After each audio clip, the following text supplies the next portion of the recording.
तो बच्चों, तो स्वागत है आप सभी को फिर से मेरे एक नए वीडियो में। तो आज हम लोग देखने वाले हैं 12th हिंदी का पूरे क्वेश्चन बैंक का जितने भी क्वेश्चंस है सभी ऑब्जेक्टिव क्वेश्चन को आज हम लोग देखने वाले हैं। तो चलिए देखते हैं, और स्पीड ज़रा सा हमारा रहेगा क्योंकि क्वेश्चन बहुत सारे हैं। तो चलिए देखते हैं। हमारा फर्स्ट नंबर क्वेश्चन है, बातचीत साहित्य की कौन सी विधा है। तो बातचीत जो है वह एक ललित निबंध है। बातचीत के रचनाकार जो कि है बालकृष्ण भट्ट जी, और उनके पिताजी का नाम है बेनी प्रसाद भट्ट। ये भी आप लोग याद रखिएगा, बालकृष्ण भट्ट किस काल के रचनाकार थे। तो बालकृष्ण भट्ट आधुनिक काल के रचनाकार थे, और उनका युग जो था वह भारतेंदु युग था। और बातचीत शीर्षक निबंध के निबंधकार है, तो बातचीत शीर्षक निबंध के निबंधकार हमारे बालकृष्ण भट्ट जी है।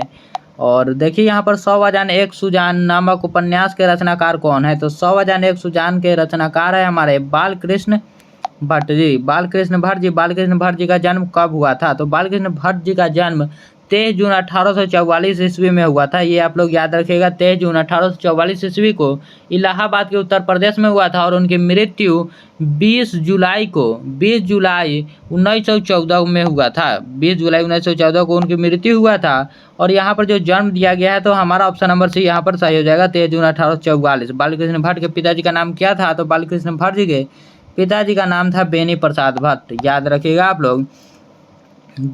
बालकृष्ण भट्ट किस युग के रचनाकार या साहित्यकार थे। तो वो थे भारतेंदु युग के थे। ऑप्शन नंबर ए हमारा सही हो जाएगा। बातचीत शीर्षक निबंध के अनुसार रस का समुद्र किनकी बातचीत में उमड़ा चला आता है। तो आप लोग बताइए कमेंट में, सभी क्वेश्चनों का आंसर आप लोग लिखते रहिएगा।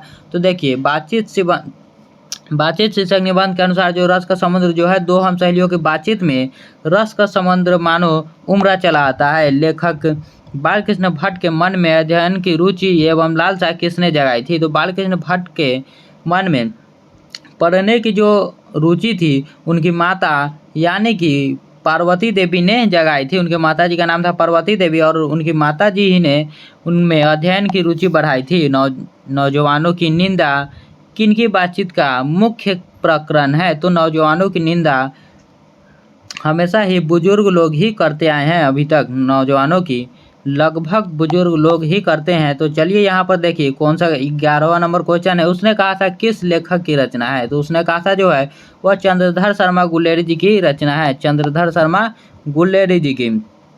और उसने कहा था कहानी है। तो उसने कहा था है क्या युद्ध विरोधी है या फिर दिव्य प्रेम की कहानी है, प्रेम पर बलिदान होने की कहानी है। यहाँ पर विरोधी नहीं होगा, युद्ध की कहानी होगा। और यहाँ पर इनमें से सभी हो जाएगा, ये आप लोग याद रखें। और ऑप्शन नंबर डी हमारा सही हो जाएगा। निम्न में से कौन सी रचना गुलेरी जी की नहीं है। तो देखिए यहाँ पर कौन कौन सी गुलेरी जी की है। सुखमय जीवन उन्हीं का कहानी है, बुद्धू कांटा भी उन्हीं का कहानी है, उसने कहा था भी उन्हीं का कहानी है। तो हमारा जो ऑप्शन नंबर डी बच गया वो आंसर हो जाएगा, क्योंकि वह गुलेरी जी द्वारा रचित नहीं है। तो ऑप्शन नंबर डी यहाँ पर हमारा सही हो जाएगा। तेरी कुरमाई हो गई का किस कहानी से संबंध है। तो यह उसने कहा था से संबंधित है, जिसमें लहना सिंह लड़की से पूछता है कि तेरी कुरमाई हो गई, यानी कि तेरी मंगनी हो गई। देखिए यहाँ पर 15 नंबर क्वेश्चन है, चंद्रधर शर्मा गुलेरी किसके अभिभावक बनकर मेयो कॉलेज अजमेर में आए थे।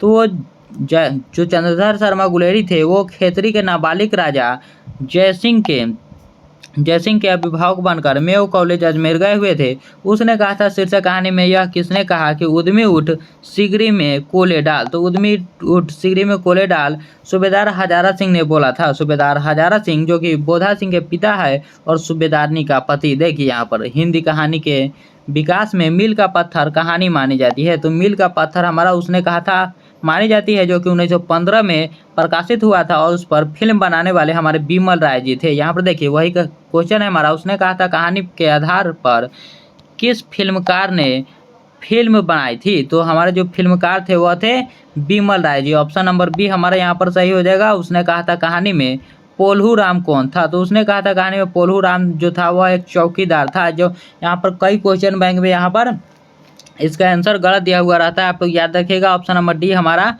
चौकीदार यहाँ पर हो जाएगा। उसने कहा था शीर्षक पाठ में किसने मुल्ला जी की दाढ़ी की मूछ दाढ़ी जो थी वह मुड़ा दी थी। तो उसने कहा वह लहना सिंह जो थे उसने कहा था मैं मुल्ला जी की दाढ़ी को मुड़ा दिया था। ये आप लोग याद तो देखिए यहाँ पर हमारा क्वेश्चन है, चौखट के भीतर आने के लिए क्या करके आना पड़ता था बुजुर्गों को क्या करके आना पड़ता था, जो कि 2015 में पूछा जा चुका है। देखिए यहाँ पर जो है खास कर जो बुजुर्ग हमारे घर पर आते थे, जो हमारे दादाजी थे या फिर जो भी बुजुर्ग लोग थे, वो जब भी घर में आते थे तो खास कर या फिर पैरों को खटकार कर आते थे। देखिए वजीरा सिंह किस कहानी का पात्र है, तो वजीरा सिंह जो है उसने कहा था कहानी का पात्र है वजीरा सिंह। और निमोनिया से मरने वालों को मुरब्बे नहीं मिला करते, यह किस कहानी में बोला गया है, तो देखिए यह उसने कहा था कहानी में बोला गया है, उसने कहा था कहानी में, जो कि निमोनिया से मरने वालों को मुरब्बे नहीं मिला करते। देखते नहीं यह रेशम से कटा हुआ सालू, यह पंक्ति किस शीर्षक कहानी से लिया गया है, तो देखिए यह देखते नहीं यह रेशम से कटा हुआ सालू, जो कि सुबरदारनी बोलती है लाना सिंह जी को, और यह लिया गया है उसने कहा था कहानी से। उसने कहा था कहानी से चंद्र शर्मा गुलेरी रचित पाठ का शीर्षक है, तो चंद्र शर्मा गुलेरी रचित पाठ का शीर्षक है, उसने कहा था, ये आप लोग याद रखिएगा, उसने कहा था। और पंडित चंद्रधर शर्मा गुलेरी की कहानी है, तो पंडित चंद्र शर्मा गुलेरी की कहानी है, उसने कहा था। और ये भी आप लोग जान लीजिए कि जो जूठन है वह ओम प्रकाश वाल्मीकि जी की रचना है, रोज अज्ञे जी की और तिरिच उदय प्रकाश जी की रचना है। और उसने कहा था कि कहानीकार कौन है, उसने कहा था कहानी के कहानीकार है हमारे चंद्रधर शर्मा गुलेरी जी। उसने कहा था कहानी के कहानीकार है चंद्र शर्मा गुलेरी जी।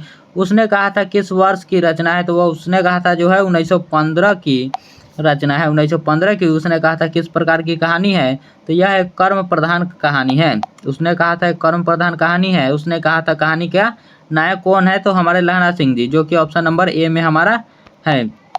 और उसने कहा था कहानी में किस शहर का चित्रण है, तो उसने कहा था कहानी में अमृतसर का चित्रण है, जो कि लहना सिंह के मामा जी का घर था। बुद्धू का कांटा रचना है, तो बुद्धू का जो कांटा है वह चंद्रधर शर्मा गुलेरी की कहानी है, याद रखिएगा, वह चंद्रधर शर्मा गुलेरी की कहानी है। और चंद्रधर शर्मा गुलेरी जो थे वो 3 कहानियाँ लिखे हुए थे, ये भी आप लोग याद रखिएगा। चंद्रधर शर्मा गुलेरी किस नदी के प्रमुख लेखक थे, तो किस सदी के, तो वह 20वीं सदी के प्रमुख लेखक थे, याद रखिएगा, 20वीं सदी के प्रमुख लेखक थे। गुलेरी जी ने कुल कितनी कहानियाँ लिखी थी, तो 3 कहानियाँ लिखी थी। बुद्धू का कांटा उसने कहा था और सुखमय जीवन, याद रखिएगा, बुद्धू का कांटा उसने कहा था और सुखमय जीवन। जयप्रकाश नारायण की रचना है, तो जयप्रकाश जी की रचना है संपूर्ण क्रांति। वही जयप्रकाश नारायण जो पटना के गांधी मैदान में 1974 में छात्र आंदोलन किए हुए थे। संपूर्ण क्रांति के रचनाकार कौन है, तो संपूर्ण क्रांति के रचनाकार है हमारे जयप्रकाश नारायण जी। संपूर्ण क्रांति का नारा किसने दिया, तो जयप्रकाश नारायण जी ने ही दिया था। जयप्रकाश नारायण जी का जन्म स्थान क्या है, तो सिताब दियारा है। उनका जन्म स्थान जो है बिहार सिताब दियारा है, याद रखिएगा आप लोग। जयप्रकाश नारायण के बचपन का नाम क्या था, तो जयप्रकाश नारायण के बचपन का नाम था हमारा बाउल, याद रखिएगा, जयप्रकाश नारायण जी के बचपन का नाम था। ऑप्शन नंबर सी हमारा सही हो जाएगा। रिकंस्ट्रक्शन ऑफ इंडियन पॉलिटी नामक पुस्तक किसने लिखी है, तो रिकंस्ट्रक्शन ऑफ इंडियन पॉलिटी नामक पुस्तक को जयप्रकाश नारायण जी ने लिखा है। जयप्रकाश नारायण के छात्र आंदोलन का नेतृत्व कब दिया, तो जयप्रकाश नारायण ने छात्र आंदोलन का नेतृत्व सन 1974 में दिया था। सन 1974 में जयप्रकाश नारायण को मैग्सेसे सम्मान से कब सम्मानित किया गया था, तो मैग्सेसे सम्मान से उन्हें 1965 में सम्मानित किया गया था। और भारत रत्न 1998 में दिया गया था, यह भी याद रखिएगा, मरणोपरांत दिया गया था उन्हें। शिक्षा प्राप्ति के लिए अमेरिका कौन गए थे, तो शिक्षा प्राप्ति के लिए हमारे जयप्रकाश नारायण जी अमेरिका गए थे स्वामी सत्यदेव के भाषण सुनने के बाद। बिहार में हिंदी की वर्तमान स्थिति किस विषय पर लेखन के लिए किसने सर्वोच्च पुरस्कार प्राप्त किया है, तो बिहार के हिंदी वर्तमान के स्थिति विषय पर जयप्रकाश नारायण जी ने लेखन किया था, ये भी आप लोग याद रखिएगा। उसी पर सर्वोच्च पुरस्कार मिला था उनको। ब्रेन ऑफ बॉम्बे किसे कहा गया है, तो संपूर्ण क्रांति शीर्षक पाठ के आधार पर बताया, तो ब्रेन ऑफ बॉम्बे उमा शंकर दीक्षित जी को बोला गया है। उमा शंकर दीक्षित जी को ब्रेन ऑफ बॉम्बे बोला गया है। जयप्रकाश नारायण के अनुसार सदानंद जी किस प्रेस के मालिक है, तो सदानंद जी जो है वह फ्री प्रेस के मालिक है। सदानंद जी फ्री प्रेस के मालिक है, ये आप लोग याद रखिएगा। लोकनायक के रूप में कौन प्रसिद्ध है, तो लोकनायक के रूप में हमारे जयप्रकाश नारायण जी प्रसिद्ध है। उन्हें लोगों का नायक कहा जाता है। जयप्रकाश नारायण रचित पाठ का नाम है तो संपूर्ण क्रांति। याद रखिएगा, संपूर्ण क्रांति जयप्रकाश नारायण जी का है। और संपूर्ण क्रांति जयप्रकाश नारायण मार्क्सवादी कब बने थे? तो जब लेनिन की मृत्यु हुई यानी कि 1924 में, उसी वक्त जयप्रकाश नारायण मार्क्सवादी बने हुए थे। जयप्रकाश नारायण का पुकार का नाम क्या था? तो जयप्रकाश नारायण के पुकार का नाम था बाउल। याद रखिएगा आप लोग, बाउल। और जयप्रकाश नारायण जी की पत्नी का नाम क्या था? तो प्रभावती देवी। ये भी आप लोग याद रखिएगा, प्रभावती देवी।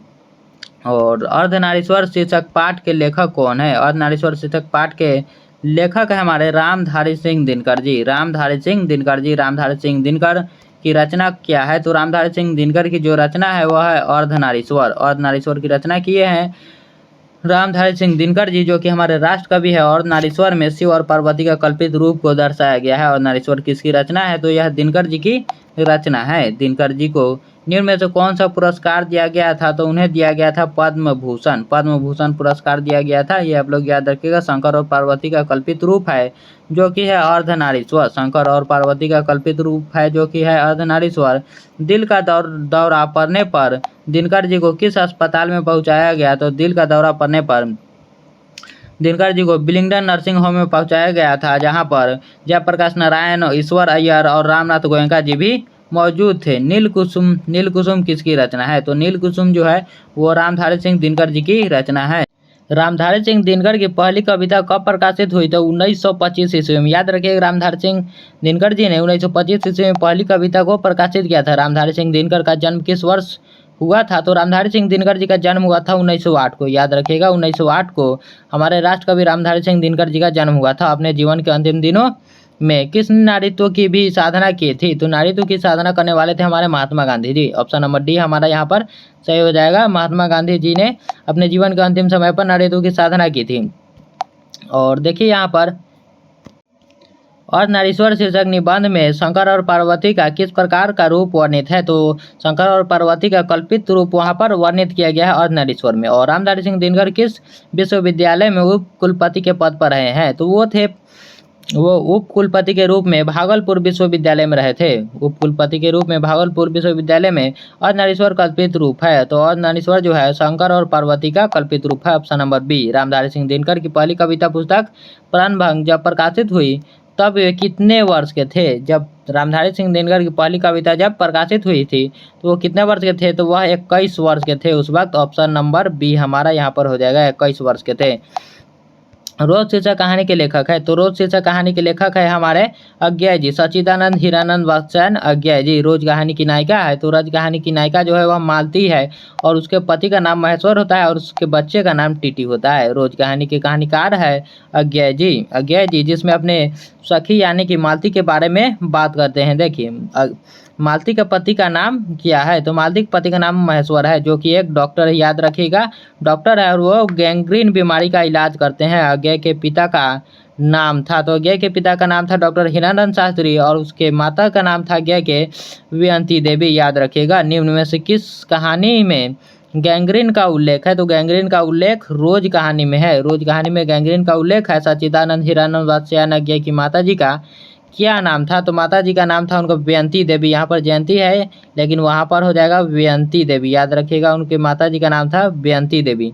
तो चलिए और अगले नंबर क्वेश्चन देखते हैं। अज्ञेय जी ने नियमित लेखन कब शुरू किया? तो नियमित लेखन अज्ञेय जी ने किया था 1930 में। तो अज्ञेय जी ने 1930 में नियमित लेखन किया था। ऑप्शन नंबर सी हमारा सही है। रोज शीर्षक पाठ में पलंग के नीचे कौन गिर पड़ा? तो देखिए, रोज कहानी में ऐसा होता है कि जो उसका बच्चा होता है मालती की यानी कि टीटी, वही रोते रोते पलंग के नीचे गिर जाता है। तभी मालती बोलती है कि इसका तो रोज का यही है।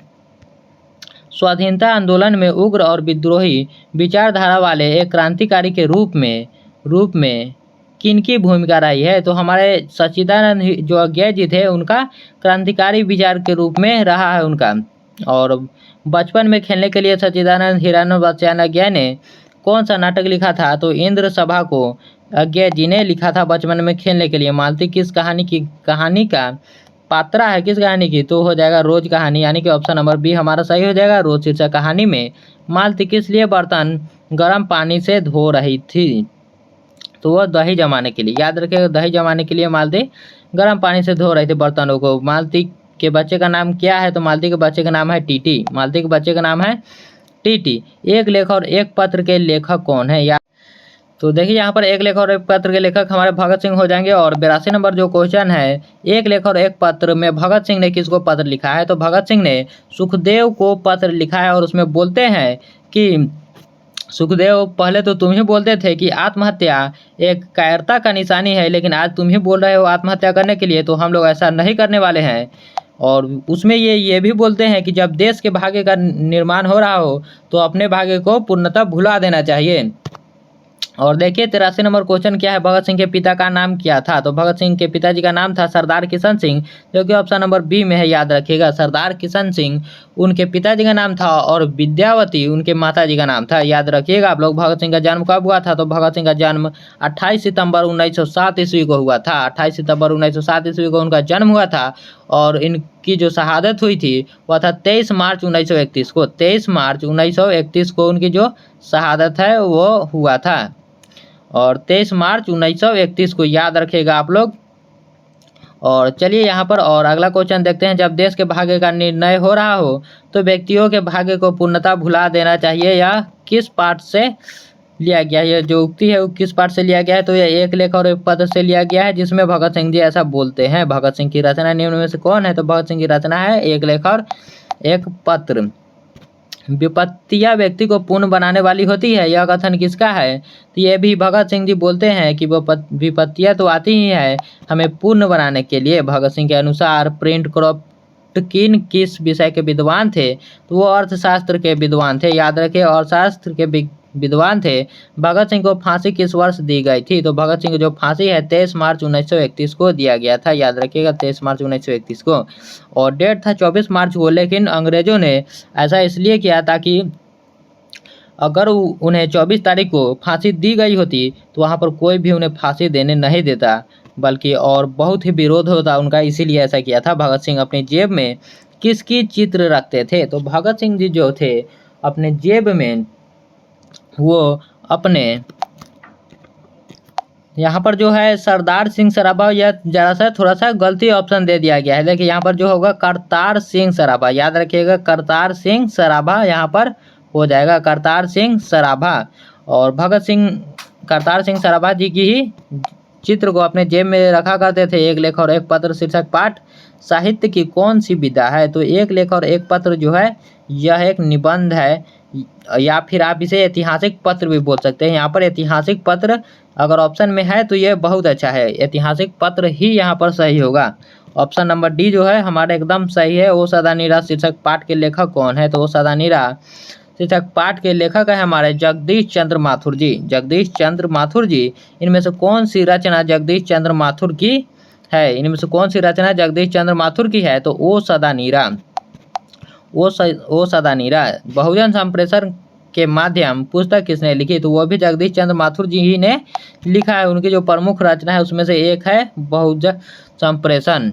और ओ सदा नीरा किस विधा के अंतर्गत आता है? तो ओ सदा नीरा निबंध है। और अगर ऑप्शन में आपको यात्रा वृत्तांत भी देता है तो वो भी हमारा ऑप्शन सही होगा। और देखिए यहाँ पर ओ सदा नीरा शीर्षक निबंध में वर्णित मन कैसे ताल है? तो वर्णित जो मन है वह गहरे और विशाल ताल है, याद रखिएगा, गहरे और विशाल ताल है।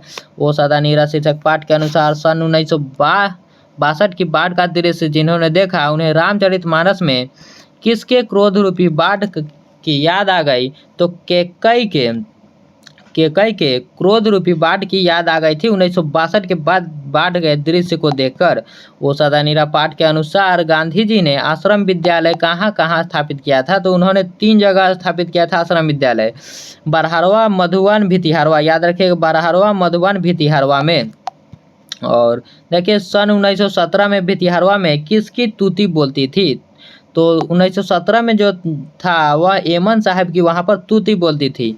वहाँ पर एमन साहब की बहुत बात को काटा नहीं जाता था। जब भी अगर एमन साहब वहीं पर चल जाते तो उनके घोड़ा को चाबुक पकड़कर यानी लगाम पकड़कर उन्हें बैठना पड़ता था, तब वो उतरते थे। देखिए आईसीएस की परीक्षा उत्तीर्ण करने के बाद जगदीश चंद्र माथुर प्रशिक्षण के लिए कहाँ गए?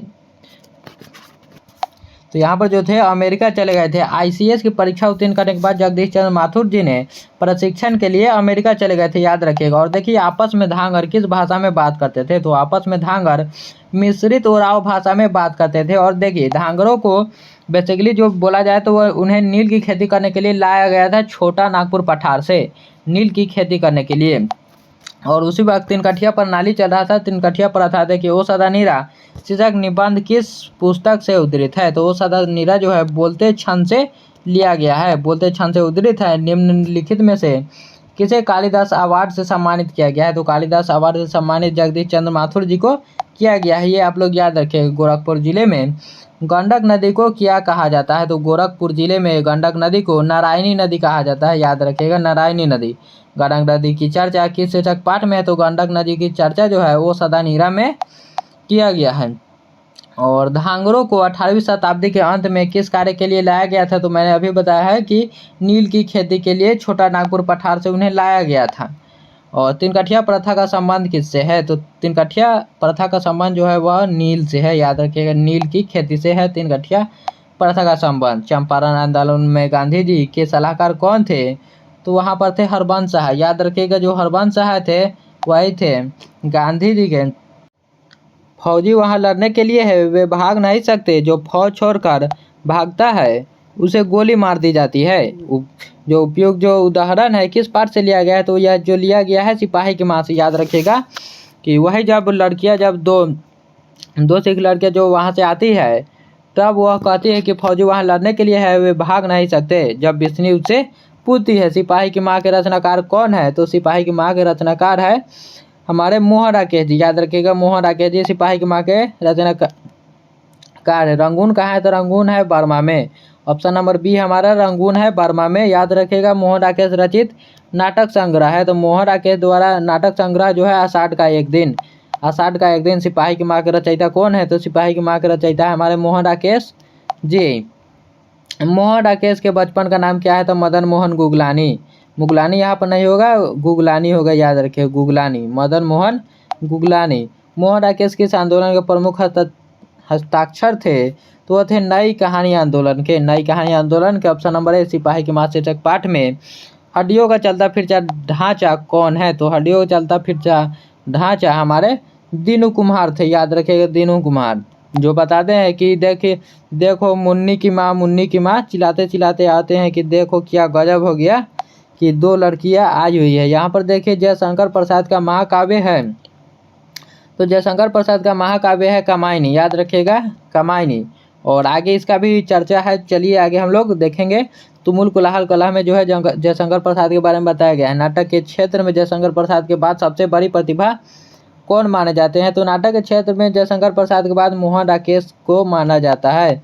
और मोहन राकेश का जन्म कहाँ हुआ था, तो मोहन राकेश का जो जन्म हुआ था चंडी वाली गली अमृतसर पंजाब में, चंडी वाली गली अमृतसर पंजाब में। और जन्म हुआ था उनका 8 जनवरी 1925 को, ये भी आप लोग याद रखिएगा। और चलिए आगे देखते हैं हम लोग। मुन्नी डाक गाड़ी के पीछे क्यों भागती है, तो मुन्नी जो डाक गाड़ी के पीछे भागती है चिट्ठी लेने के लिए, और यह हमेशा यही कहती है कि माँ अगले मंगलवार को आएगी चिट्ठी। और देखिए यहाँ पर मानव बिस्नी से दूध की जगह क्या मांगता है, तो मानव जो है मानक होगा, यहाँ पर मानव नहीं मानक होगा, ये भी आप लोग याद रखिएगा। दूध के जगह पर वह पानी मांगता है। बिस्नी किस एकांकी की पात्रा है, तो बिस्नी सिपाही की माँ एकांकी की पात्रा है, जो कि लिया गया है अंडे के छिलके तथा अन्य एकांकी से, ये भी आप लोग याद रखिएगा। सिपाही की माँ शीर्षक एकांकी में मुन्नी की अवस्था है 14 वर्ष, 14 वर्ष। तभी कुंती बोलती है शादी ब्याह करने के लिए 14 वर्ष की ही उम्र में। सिपाही की माँ शीर्षक पाठ का साहित्य विद्या क्या है, तो यह एक एकांकी है, एकांकी है। जानवर और जानवर शीर्षक रचना किसकी है, तो यह है मोहन राकेश का जानवर और जानवर। सिपाही की माँ शीर्षक एकांकी में मुन्नी कौन है, तो सिपाही की माँ जो यहाँ पर शीर्षक में एकांकी में मुन्नी जो है वह बिस्नी की बेटी है, लेकिन यहाँ पर मुन्नी के बारे में नहीं बोला गया है, यहाँ पर कुंती के बारे में पूछा गया है। थोड़ा सा क्वेश्चन में मिस्टेक हुआ है, कुंती के बारे में पूछा गया है, तो कुंती जो है वह बिस्नी की पड़ोसन है, याद रखिएगा बिस्नी की पड़ोसन है कुंती। यहाँ पर 1962 में मोहन राकेश किस पत्र के संपादक रहे हैं, तो 1962 में सारिका के संपादक रहे हैं मोहन राकेश। वारिस शीर्षक रचना के लेखक है, तो वारिस शीर्षक रचना के लेखक है मोहन राकेश, ये भी आप लोग याद रखिएगा। और आगे देखते हैं, जयशंकर प्रसाद का महाकाव्य है कमायनी। जयशंकर प्रसाद का महाकाव्य है कमायनी। और नाटक के क्षेत्र में जयशंकर प्रसाद के बाद बड़ी प्रतिभा, ये तो हो गया है मोहन राकेश। मोहन राकेश का जन्म स्थान ये सब हो चुका है। तो चलिए आगे हम लोग देखते हैं और कहाँ से हमारा क्वेश्चन फिर से स्टार्ट होता है। और देखिए यहाँ पर नामवर सिंह द्वारा लिखित प्रगीत और समाज क्या है। तो प्रगीत और समाज जो है यह एक आलोचनात्मक निबंध है, आलोचना है, याद रखिएगा आलोचना है। आलोचना त्रैमासिक प्रधान संपादक कौन थे? तो आलोचना त्रैमासिक जो के प्रधान संपादक थे वो थे हमारे नामवर सिंह जी, नामवर सिंह जी, याद रखिएगा। और प्रगीत और समाज शीर्षक पाठ के अनुसार आचार्य रामचंद्र शुक्ल काव्य के काव्य सिद्धांत के आदर्श क्या थे? तो जो आचार्य रामचंद्र शुक्ल के काव्य के आदर्श थे, तो प्रबंध काव्य जो है उन्हीं का सिद्धांत था, जो आचार्य रामचंद्र शुक्ल का प्रबंध काव्य का सिद्धांत था, ये भी आप लोग याद रखिएगा। जनयुग पत्रिका का संपादक कौन थे? तो जनयुग पत्रिका के जो संपादक थे वो थे नामवर सिंह जी, याद रखिएगा नामवर सिंह जी।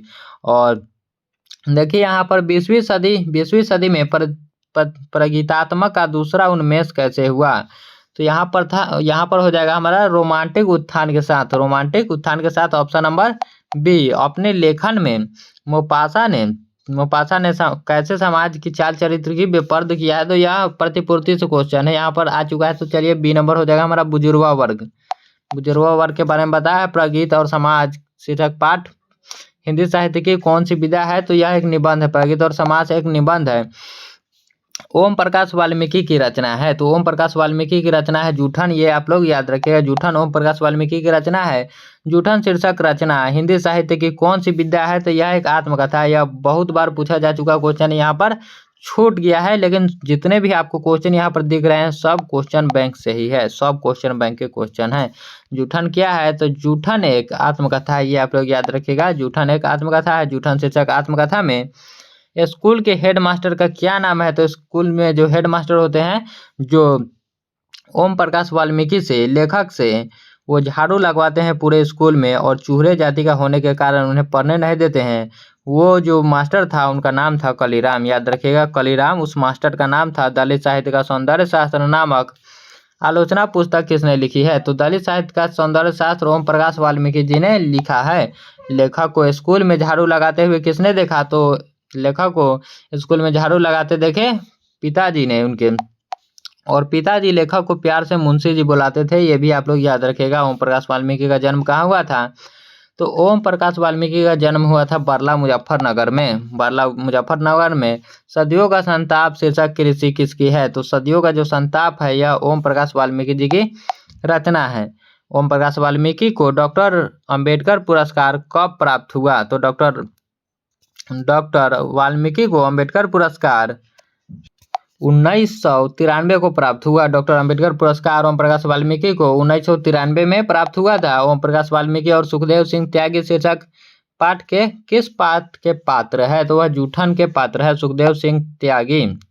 और देखिए यहाँ पर जूठन शीर्षक आत्मकथा के लेखक के बड़े भाई का नाम क्या है? तो जो बड़े भाई का नाम है उनका नाम होता है सुखबीर, और छोटे भाई का नाम जो है वह होता है जनेसर, याद रखिएगा सुखबीर और जनेसर उनके भाई होते हैं।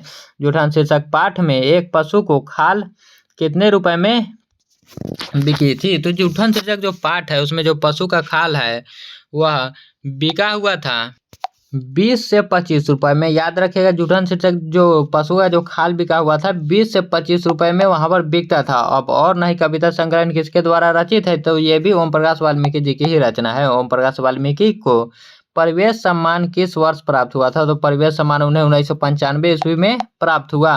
हंसते हुए मेरा अकेलापन की विद्या क्या है? तो हंसते हुए मेरा अकेलापन एक डायरी है। और देखिए आदमी यथार्थ को जीता नहीं यथार्थ को रचता भी है, यह कथन किसका है? तो यह कथन जो है यह मल्य जी का कथन है, मल्यज। यहाँ पर पूरा ल होगा, यहाँ पर देख लीजिएगा मल्यज ऑप्शन नंबर ए। पृथ्वी किसकी रचना है?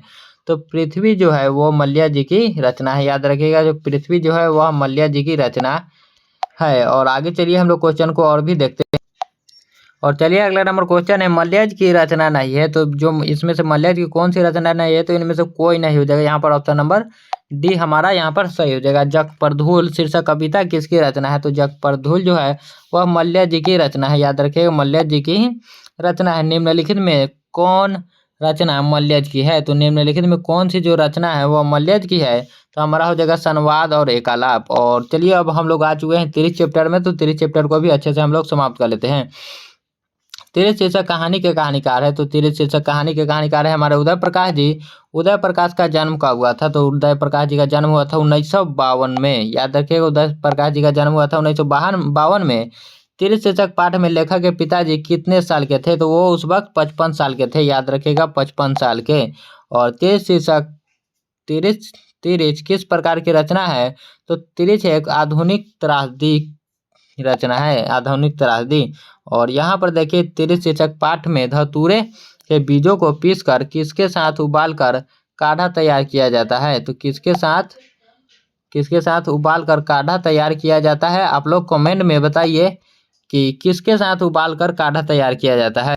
तो यहाँ पर हो जाएगा हमारे गुड़ के साथ, याद रखिए गुड़ के साथ धतूरे के बीज को पीसकर साथ कर उबाला जाता है। और उदय प्रकाश की माता का नाम क्या है, तो उदय प्रकाश की माता जी का नाम है गंगा देवी। सारे शहर में क्या किया जा रहा है, याद रखिए सारे शहर में रोशनी की जा रही है, सारे शहर में रोशनी की जा रही है। 30 शीर्षक कहानी के कहानीकार के अनुसार दशहरे के दिन किस पक्षी को जरूर देखना चाहिए, तो किस पक्षी को जरूर देखना चाहिए, तो हमारा हो जाएगा नीलकंठ। नीलकंठ हमारा आंसर हो जाएगा, नीलकंठ याद रखिएगा, नीलकंठ हमारा आंसर हो जाएगा। और ऑप्शन नंबर सी है हमारा। और देखिए यहाँ पर पॉल गोमरा का स्कूटर किसकी रचना है, पॉल गोमरा का स्कूटर जो है वह जो है उदय प्रकाश जी की रचना है, उदय प्रकाश जी की रचना है। 30 शीर्षक पाठ में बैंक के नेपाली चौकीदार का नाम क्या था, तो जो बैंक का चौकीदार था उसका नाम था थापा, याद रखिएगा उसका नाम था थापा।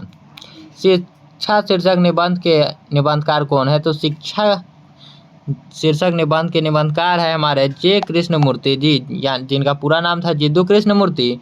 और लीडबेटर की नज़र में जे कृष्णमूर्ति क्या थे, तो वो थे विश्व शिक्षक, याद रखिएगा विश्व शिक्षक।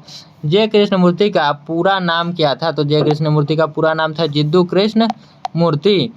CW लीडबेटर किनमें विश्व शिक्षक का रूप देखते थे, तो वो देखते थे जे कृष्णमूर्ति में, याद रखिएगा जे कृष्णमूर्ति में विश्व शिक्षक को देखते थे। शिक्षा शीर्षक पाठ के अनुसार सत्य की खोज तभी हो सकती है जब स्वतंत्रता हो, ऑप्शन नंबर ए स्वतंत्रता हो। जे कृष्णमूर्ति के पिता का नाम क्या है, तो जे कृष्णमूर्ति के पिता का नाम है नारायणा जिद्दू, याद रखिएगा नारायणा जिद्दू।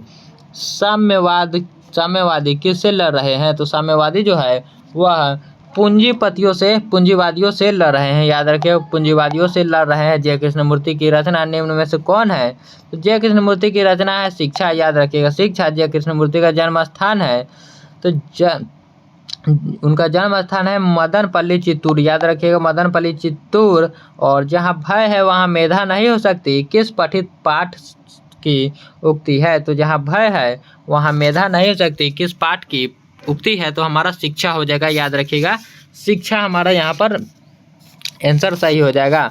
और देखिए यहाँ पर और हम लोग अब आ चुके हैं काव्य खंड में। देखिए हमारा काव्य खंड अब स्टार्ट हो चुका है। तो यहाँ पर देखिए जायसी किस शाखा के कवि है, तो जायसी जो है वह प्रेम मार्गी शाखा कवि है। और जायसी जी ने करबक चैप्टर को लिखा है, याद रखिए करबक जो कि पद्मावत से लिया गया है, पद्मावत से। करबक किसकी रचना है, तो करबक जो है मलिक मोहम्मद जायसी जी की रचना है। और यह जो रचना है पूरे ठेठ अवधी भाषा में है, ये भी आप लोग याद रखिएगा। पद्मावत किसकी रचना है, तो पद्मावत से ही करबक को लिया गया है, और यह जो है मलिक मोहम्मद जायसी जी की रचना है। और देखिए यहाँ पर मलिक मोहम्मद जायसी कवि है, तो वह कैसे कवि है, यह प्रेम के पीर कवि है, याद रखिए प्रेम के पीर कवि जायसी रचित पद्मावती किस भाषा की भाषा क्या है, तो उनकी जो भाषा है वह है अवधी, याद रखिएगा अवधी भाषा में लिखा गया है। रतन सेन कहाँ के नरेश थे, तो रतन सेन जो है वह कहाँ के नरेश थे, तो हमारा ऑप्शन नंबर ए है मेवाड़, सिंघल द्वीप, चित्तौड़, कटियार गाँव। और आप लोग सभी क्वेश्चनों को कमेंट में बताते रहिएगा, जिससे तो देखिए यहाँ पर जो रतन सेन जो है वो थे चित्तौड़ के राजा, याद रखिएगा चित्तौड़ के राजा। और मैंने करबक चैप्टर को भी पूरे अच्छी तरह से लाइन बाय लाइन एक्सप्लेनेशन किया है, तो आप उस वीडियो को भी जाकर देख सकते हैं। चित्ररेखा किस कवि की रचना है? तो चित्ररेखा जो है वह जायसी जी की रचना है, याद रखिएगा जायसी जी की। इनमें से कौन प्रेम के पीर कवि है? तो जायसी जी जो है वह प्रेम के पीर कवि है। जायसी की रचना निम्न में से कौन है?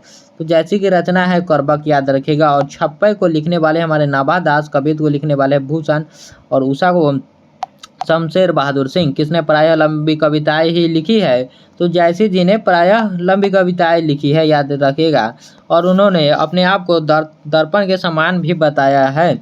जायसी किस भाषा के कवि थे? तो जायसी जो है अवधी भाषा के कवि है, याद रखिएगा। और अपने आप को वो दर्पण से तुलना करते हैं। मलिक मोहम्मद जायसी का जन्म कहाँ हुआ था?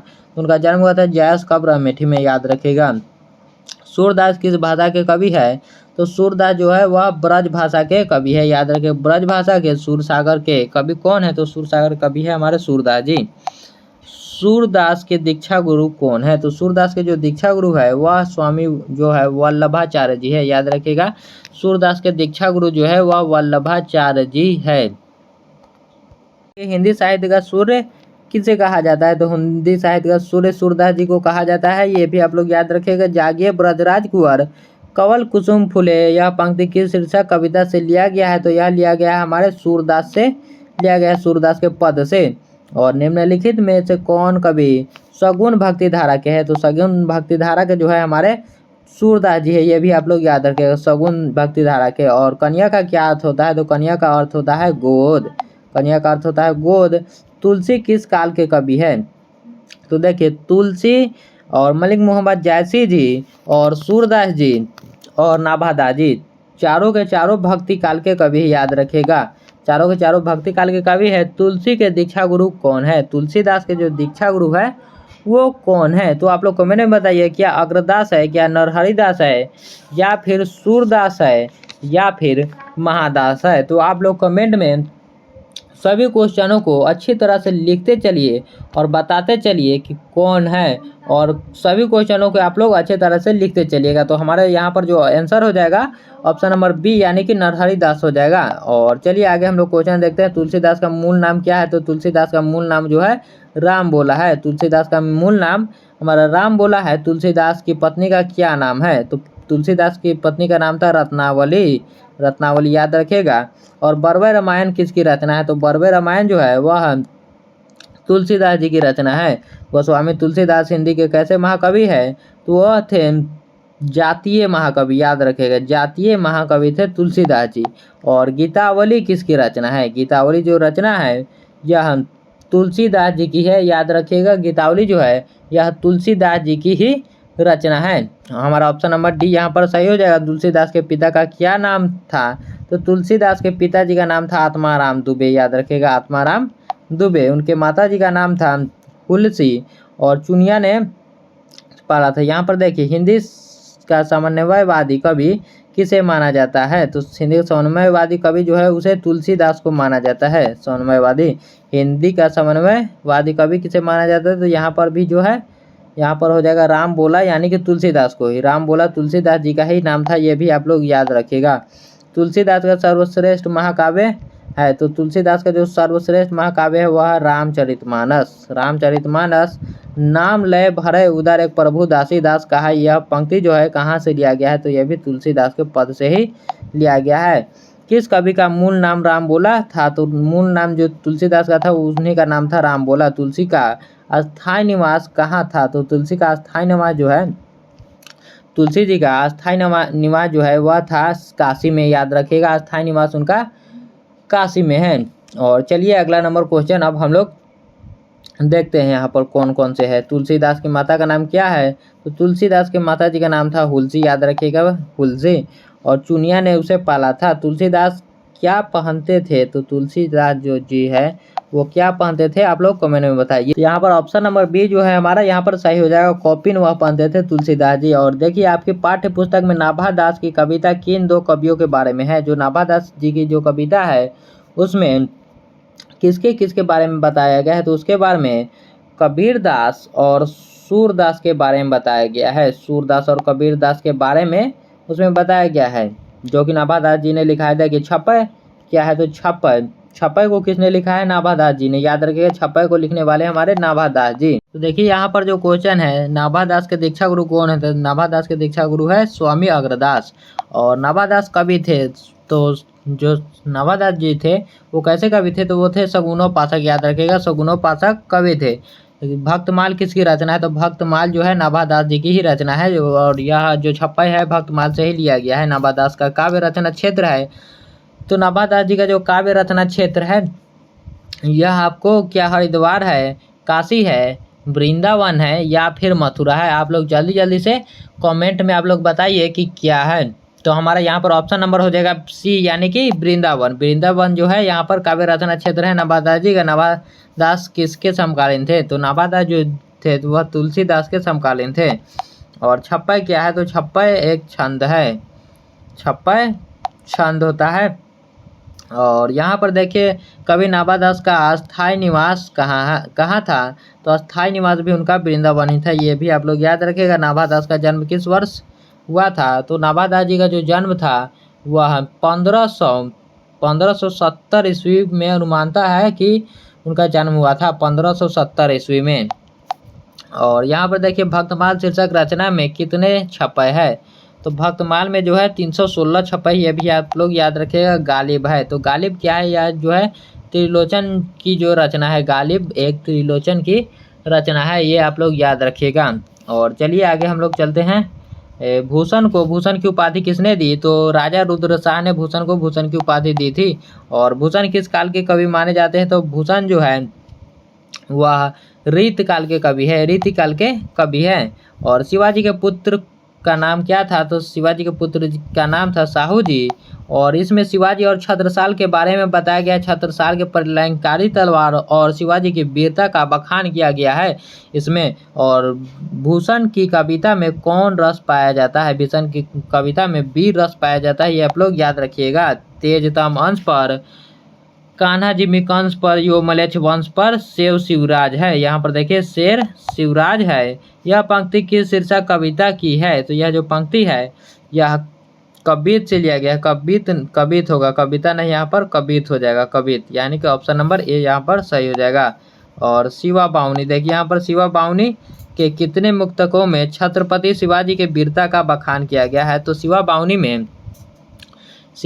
में 52 मुक्तकों में, शिवा बावनी के 52 मुक्तकों में जो छत्रपति शिवाजी का जो है बखान किया गया है, ये आप लोग याद रखिएगा। छत्रपति शिवाजी का बखान किया गया है। भूषण द्वारा लिखित कविता की भाषा है, तो भूषण जी जो द्वारा लिखा गया जो भाषा है वह किस भाषा में है? तो आप लोग बताइए कि किस भाषा में है? तो यह है ब्रज भाषा में, ये आप लोग याद रखिएगा।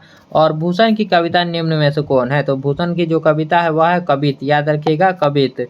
रत्नाकर त्रिपाठी किस कवि के पिता है? तो रत्नाकर त्रिपाठी जो है यह भूषण जो कवि है उनके ही पिताजी का नाम है, ये आप लोग याद रखिएगा। भूषण जी के पिताजी का नाम है रत्नाकर त्रिपाठी। और कवि भूषण के पिता का नाम क्या है? तो कवि भूषण के पिता का नाम है रत्नाकर त्रिपाठी। ये भी कई 2 बार पूछा जा चुका है, 24 और 25 लगातार ये क्वेश्चन पूछा जा चुका है। और चलिए आगे हम लोग बढ़ते हैं तुमुल कोलाहल कला में। तुमुल कोलाहल कला में महाकाव्य का अंश है, तो किस महाकाव्य से लिया गया है? तो कमायनी से लिया गया है। और इसके जो लेखक है जयशंकर प्रसाद, झरना शीर्षक काव्य संकलन किस कवि की रचना है? तो यह जो है जयशंकर प्रसाद जी की रचना है, याद रखिएगा। झरना जो है यह जयशंकर प्रसाद जी की रचना है और यह छायावाद के कवि है। नाटक के क्षेत्र में जयशंकर प्रसाद के बाद सबसे बड़ी प्रतिभा कौन मानी जाती है? तो नाटक के क्षेत्र में जयशंकर प्रसाद के बाद मोहन राकेश को जाना जाता है। जयशंकर प्रसाद का महाकाव्य क्या है? तो कमायनी है, याद रखें, कमायनी जयशंकर प्रसाद जी के है। जयशंकर प्रसाद की कविता निम्न में से कौन है? तो तुमुल कोलाहल कलह में, तुमुल कोलाहल कलह में जयशंकर प्रसाद की नाट्य कृति है। तो जयशंकर प्रसाद जी की जो नाट्य कृति है वो हमारा यहाँ पर हो जाएगा ध्रुव स्वामिनी, याद रखिएगा। जो ध्रुव स्वामिनी है यह जयशंकर प्रसाद जी की ही रचना है। और चलिए ऑप्शन नंबर ए हमारा यहाँ पर सही हो जाएगा। और आगे हम लोग चलते हैं, ऑप्शन नंबर ए यहाँ पर हमारा सही हो जाएगा। और देखिए निम्नलिखित में कौन कवि छायावादी है? तो छायावादी कवि हमारे जयशंकर प्रसाद जी ही है, छायावादी कवि जयशंकर प्रसाद जी। और यहाँ पर देखिए कामायनी महाकाव्य में कामायनी कौन है? तो कामायनी जो है वह श्रद्धा है। याद रखिए, कामायनी जो है श्रद्धा है। विशाख शीर्षक नाटक रचित है। जो विशाख शीर्षक नाटक के कौन है रचयिता? तो हमारे जयशंकर प्रसाद जी द्वारा लिखा गया है। और प्रेम पथिक शीर्षक रचना के रचनाकार कौन है? तो प्रेम पथिक के भी जो रचनाकार है उनका भी नाम है जयशंकर प्रसाद जी ही, और वही है। और चलिए देखते हैं जयशंकर प्रसाद किस युग के कवि है? तो यह जो है छायावाद युग के कवि है। याद रखिएगा, जो जयशंकर प्रसाद यह छायावाद युग के है। कामायनी शीर्षक महाकाव्य प्रकाशन किस वर्ष किया गया था? तो कामायनी का जो प्रकाशन है यह किया गया था 1936 ईस्वी में। याद रखिएगा, 1936 ईस्वी में। तुमुल कोलाहल कलह में किसकी रचना है? तो तुमुल कोलाहल कलह में यह जयशंकर प्रसाद जी की रचना है। और देखिए आंसू किसकी रचना है? तो आंसू जो रचना है यह भी आंसू जो है यह भी जयशंकर प्रसाद जी की ही है। याद रखिए, आंसू जो रचना है यह भी जयशंकर प्रसाद जी की है। सुभद्रा कुमारी चौहान की कविता निम्न में से कौन है? तो सुभद्रा कुमारी चौहान की जो कविता है हमारा पुत्र वियोग वही है। याद रखिएगा, पुत्र वियोग जो है सुभद्रा कुमारी चौहान जी का कविता है, जो कि बहुत ही अच्छा है। मेरा खोया हुआ खिलौना अब तक मेरे पास ना आया, यह पंक्ति किस शीर्षक कविता से लिया गया है? तो पुत्र वियोग से लिया गया है। और सुभद्रा कुमारी चौहान के पति का नाम क्या है? तो ठाकुर लक्ष्मण सिंह। याद रखिए, ठाकुर लक्ष्मण सिंह सुभद्रा कुमारी जी की पति का नाम है। और सभा का खेल शीर्षक रचना किसकी है? तो सभा का जो खेल है यह रचना भी सुभद्रा कुमारी चौहान जी की है। ये आप लोग याद रखिएगा, जो सभा का खेल है यह भी सुभद्रा कुमारी चौहान जी की ही रचना है। और बताइएगा यह वीडियो आपको कैसा लग रहा है, कमेंट में आप लोग जरूर लिखिएगा। और चलिए हम लोग अब क्वेश्चन को और भी आगे बढ़ाते हैं। सुभद्रा कुमारी चौहान की कविता का नाम क्या है? तो पुत्र वियोग। हमारा ऑप्शन नंबर बी यहाँ पर हो जाएगा। पुत्र वियोग कविता के कवि है सुभद्रा कुमारी चौहान जी। और सुभद्रा कुमारी चौहान के पिता का क्या नाम है? तो यहाँ पर हमारा ऑप्शन नंबर हो जाएगा यहाँ पर ठाकुर।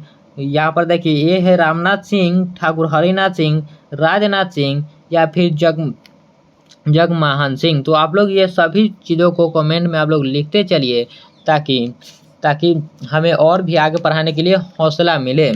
तो हमारा यहाँ पर ऑप्शन जो है, ऑप्शन हमारा हो जाएगा यहाँ पर ठाकुर रामनाथ सिंह, जो कि ऑप्शन नंबर ए में है हमारा ठाकुर रामनाथ सिंह। और सुभद्रा कुमारी चौहान जी का जो जन्म है कब हुआ था? तो सुभद्रा कुमारी चौहान का जन्म हुआ था 1904 को। याद रखिएगा, सुभद्रा कुमारी चौहान का जो जन्म हुआ था 1904 ईस्वी में।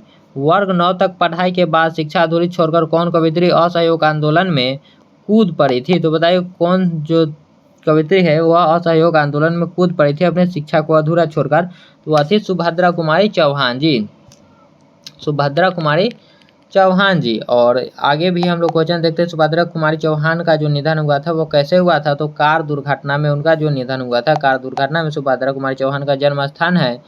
तो सुभद्रा कुमारी चौहान का जो जन्म स्थान है वह कहाँ है?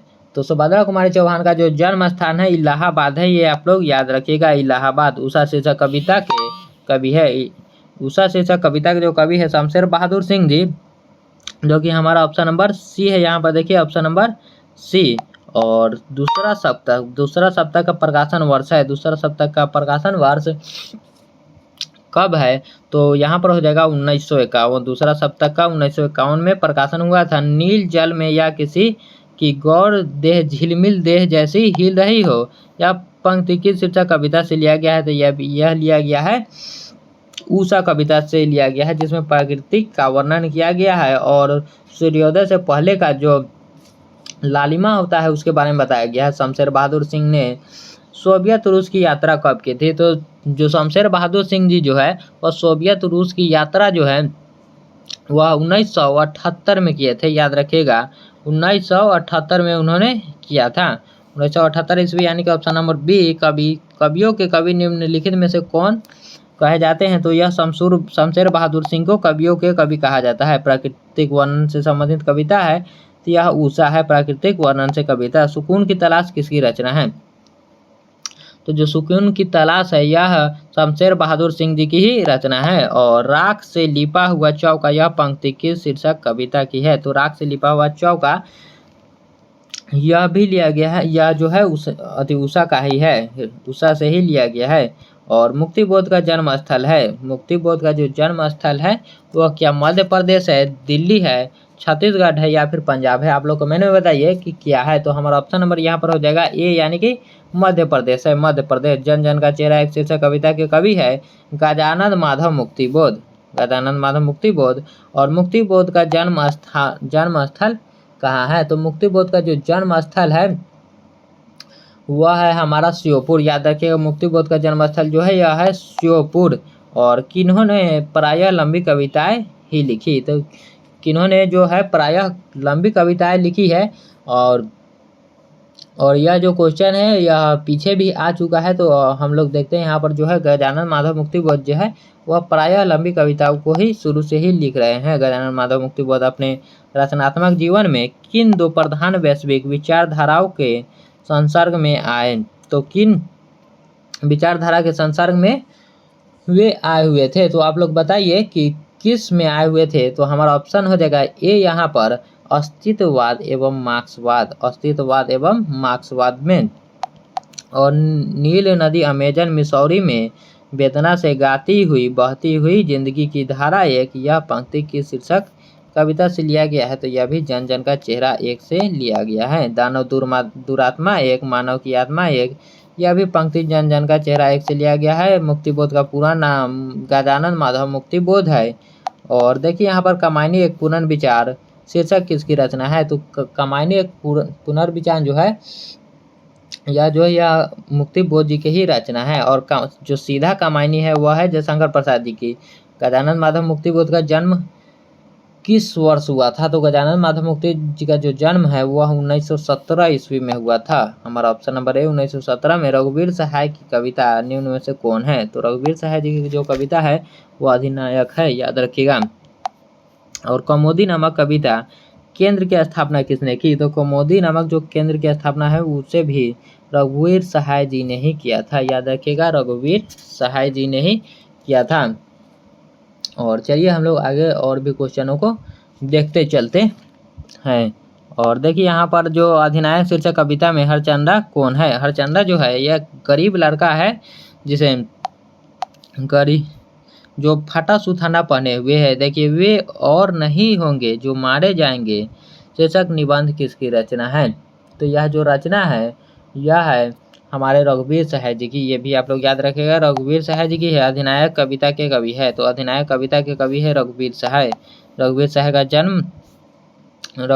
का जन्म स्थान कहाँ है? तो देखिए, रघुवीर सहाय का जो जन्म स्थान है वह लखनऊ है। लखनऊ में रघुवीर सहाय जी का जन्म हुआ था। अधिनायक कविता है। तो अधिनायक कविता कैसा है? तो अधिनायक जो कविता है यह व्यंग्यात्मक कविता है, याद रखिएगा, व्यंग्यात्मक कविता। और यह जो लिया गया है आत्महत्या के विरुद्ध से लिया गया है। यह जो है अधिनायक शीर्षक कविता किस पुस्तक से ली गई है? तो आत्महत्या के विरुद्ध से। कवि रघुवीर सहाय के पिता का क्या नाम था? तो कवि रघुवीर सहाय के पिताजी का नाम था हरदेव सहाय, याद रखिए, हरदेव सहाय। लोग भूल गए हैं किसकी रचना है? यह भी है रघुवीर सहाय जी की ही रचना है, लोग भूल गए हैं। लिखने के कारण शीर्षक निबंध किस लेखक की रचना है? जो लिखने का कारण जो है यह जो रचना है ये भी है हमारे रघुवीर सहाय जी की रचना ही है। और चलिए, हरचंदा किस कविता का पात्र है? तो अधिनायक का यह पात्र है। और प्यारे नन्हे बेटे को कविता में लोहा किसका प्रतीक है? तो प्यारे नन्हे बेटे को में लोहा जो है यह कर्म का प्रतीक है, याद रखिएगा, कर्म का प्रतीक है। प्यारे नन्हे बेटे को कवि कौन है? प्यारे नन्हे बेटों के जो चैप्टर है उसके कवि कौन है? तो वो है विनोद कुमार शुक्ल जी, जो कि 10th में मझली चैप्टर के लेखक है। और विनोद कुमार शुक्ल का निवास स्थान कहाँ है? तो विनोद कुमार शुक्ल का जो निवास स्थान है वह है रायपुर छत्तीसगढ़, याद रखिएगा, रायपुर छत्तीसगढ़। इसी तरह घर भर मिलकर धीरे धीरे सोच कर एक ढूंढेंगे कहाँ कहाँ लोहा है। यह पंक्ति किस कविता से ली गई है? तो यह जो है प्यारे नन्हे बेटे को कविता से लिया गया है। प्यारे नन्हे बेटे को शीर्षक कविता का नायक अपनी नन्ही बिटिया से क्या पूछता है?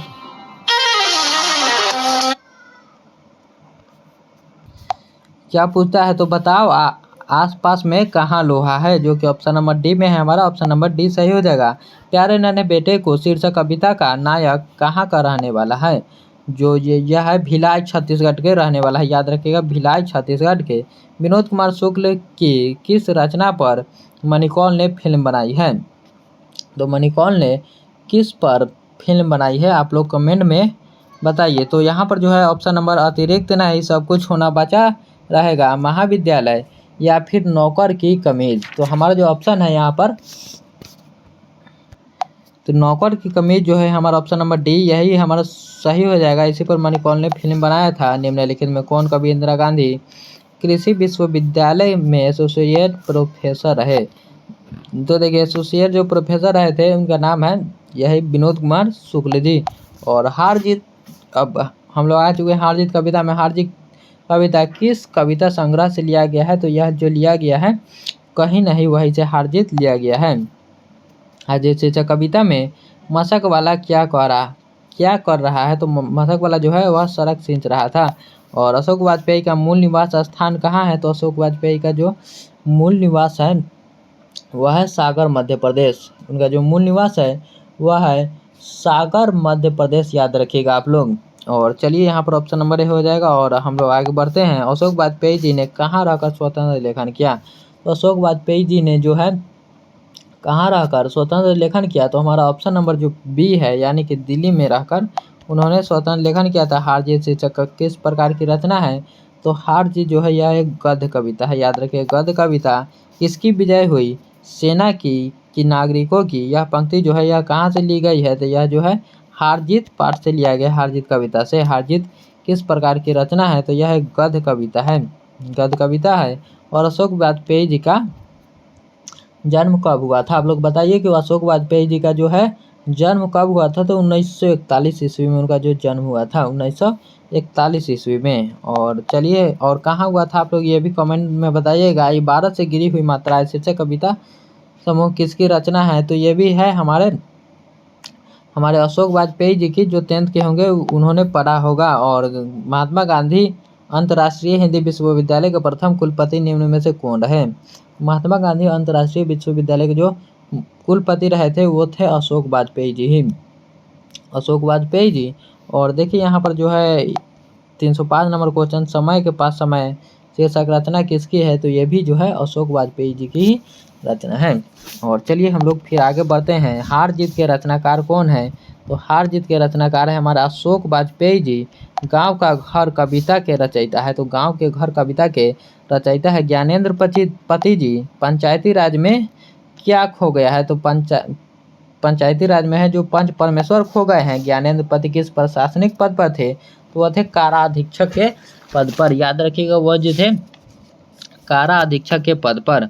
और यहाँ पर जो है क्वेश्चन, ज्ञानेंद्र पति की कविता कौन है? तो ज्ञानेंद्र पति की कविता जो है वह है गांव का घर सर्कस का प्रकाश बुलावा शहर से कितनी दूर से आने वाला है? तो सर्कस का जो प्रकाश बुलावा होता है वह कितनी दूर से आता है? आप लोग कमेंट में बताइए कितनी दूर से आता है। तो यहाँ पर हो जाएगा 10 कोस दूर से आता है, 10 कोस दूर से आता है।